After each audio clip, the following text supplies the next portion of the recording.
Have you ever said, I have a weak bladder or I have a small bladder? Well, we're gonna bust this myth today on this video. So if you've said that before and you're struggling with a bladder issue, maybe it's urgency, maybe it's leaking, and it's really frustrating and embarrassing, keep watching this video. We're gonna talk about how to fix a weak bladder.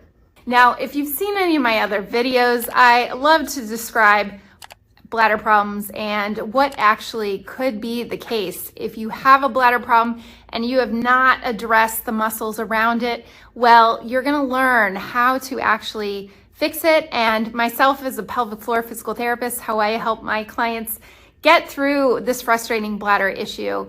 And it's not just a weak or small bladder, I promise. It has to do with what's around it, what's supporting the bladder, and we're gonna talk about that today. So if you've seen any of my other videos, and I love to describe this pelvic model and give you a visual of what actually supports your bladder and what could be causing it. Well, here's your hips. This is your pelvis. Here's your spine. And your pelvic floor muscles are here at the bottom. So they act like a basket supporting your pelvic organs in that cavity there. And when we talk about the core muscles, we're not just talking about doing planks and crunches and everything that's gonna work those six-pack muscles that we all want. No, we're actually talking about a system of muscles that have to work together. So having a bladder problem, it means something is off with that system. And your pelvic floor is just the bottom part of your core, but you have your deeper abdominals here that are in this position and act like a corset supporting your spine, and also just being able to support you when you move throughout the day.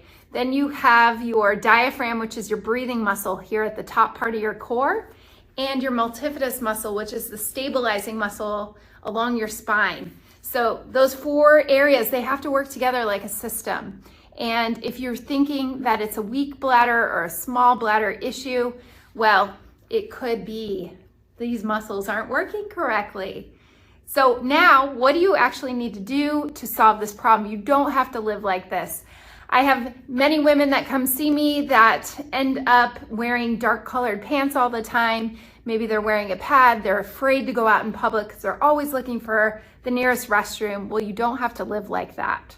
I promise, it can get better. And if you have not gotten the solution from your doctor, or you're told you need a surgery or medications, or that's just the way it is, well, don't listen to that. If you have not addressed the muscles properly, then you have not given yourself the full chance to heal in more conservative ways. So I love guiding women through this to teach them what they can do for the muscles to help support your bladder and stop this issue, because it's no fun. And who wants to live like that? So the number one thing that you can do if you think you have a weak bladder is work on some breathing exercises. This is so underrated, but here in our studio, we use Pilates-based exercise, which focuses a lot on breathing. You can go back and watch one of the last videos that I published about the 5 benefits of Pilates exercise. But women with bladder issues find a huge relief from just incorporating some simple breathing exercises. They're highly underrated, but we tend to breathe so much with our chest and our shoulders and upper body. And instead, we're gonna take that down to this area and address the muscles down here, because most likely they're not working properly. And breathing can connect to your core and solve a lot of issues as a start for recovering that area. So breathing exercises, how do you do them? Well, you can lie down on your back with your knees bent, get in a comfortable position so your back is relaxed. And I teach my clients to place their hands around the rib cage. They're gonna think of opening and closing an umbrella. If you can imagine that, you're gonna inhale through your nose and exhale through your mouth. And when you do that, you should feel your ribs move out to the side, like that umbrella opening and closing, that visual. Working from your rib cage, many times we're not getting that movement there, which affects your diaphragm having to be part of your core, not functioning properly. So just to simplify it for you, work on some breathing and see if your ribs move that way out to the side. That may be hard for you. You can also, along with the ribs, take the fingers down, your hands right over your stomach, and you're gonna inhale and exhale, feeling your belly rise and fall. We call this belly breathing, or from here, diaphragmatic breathing. Go back and watch that video about diaphragmatic breathing that I have as well, which can be very helpful to just kind of get started here and connect to that area.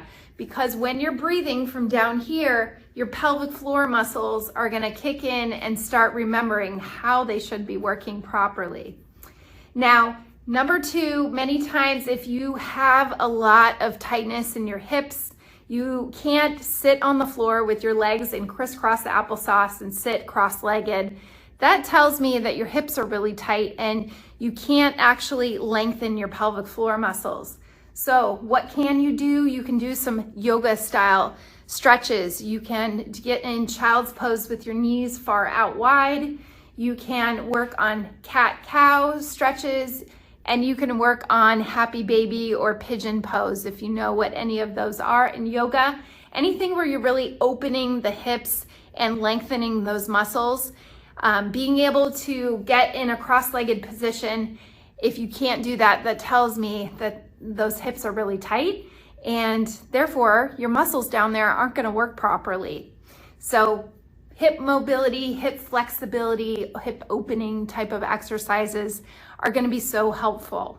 So that's the second thing I would say. If you're not working on that, or you feel like your hips are really tight, is focusing there as well. Then the third thing, I had mentioned Pilates-based exercise. It's great for really strengthening your core, connecting your brain to those muscles, and working on your glutes. So strengthening is the key. Now, for women that are not doing any kind of structured strengthening program, maybe you're just working out and going through the motions, or you're looking up core exercises online, you really want to get with someone that knows and understands Pilates-based exercise and can teach you how to connect to your core muscles. Because those muscles play into effect with your muscles that support your bladder, it's really important to know how to turn them on and also how to let them go. People think they have to do Kegels all the time for bladder problems. Well, I find that if you know how to tense and tighten those muscles, you also might not know how to relax them. So Pilates-based exercise, you're going to focus on not only tightening, but also relaxing too. You should have an instructor that's teaching you both on how to let go, but also how to contract as well. So I love glute strengthening, core strengthening, anything along those lines when it comes to incorporating Pilates-based exercise that is strengthening the hips and also connecting to the core muscles. So that would be the third thing, if you're not doing already, is incorporating Pilates-based exercise to help your weak bladder issue. Then the fourth thing that I would love to have everyone experience is, if you're having a bladder issue and you have not seen an expert, you really need to.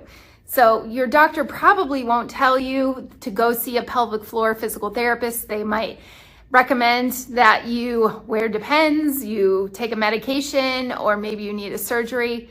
I've heard that over and over again, but some doctors will recommend someone like myself, a pelvic floor physical therapist, and we can do wonders for bladder issues. So see an expert. If you don't have this person in your area and you don't know where to go, well, you can also access our help virtually. We love to consult with women all over that are dealing with some embarrassing bladder issues and just don't know where to turn. So go ahead and check out one of the links below on that if you want to contact us virtually. But there you go. You don't actually have a weak or a small bladder. If you have said this before and you learned something from this video, I hope you did. And I want you to comment below and let me know if you have questions, because bladder problems affect so many women, especially women going into their 40s, 50s, 60s, the menopausal age, and you don't have to live like that. It is actually very treatable. And if you have not addressed these 4 steps that I've mentioned in this video, then please do, because you're gonna find some relief, I promise. Now, if you haven't already hit subscribe to Level 4 Women's Health, please do. We release 2 videos a week all about pelvic floor, women's health issues, back pain, Pilates-based exercise. We have lots of other info for you. So thank you so much for watching, and I hope you learned something, and we'll see you soon.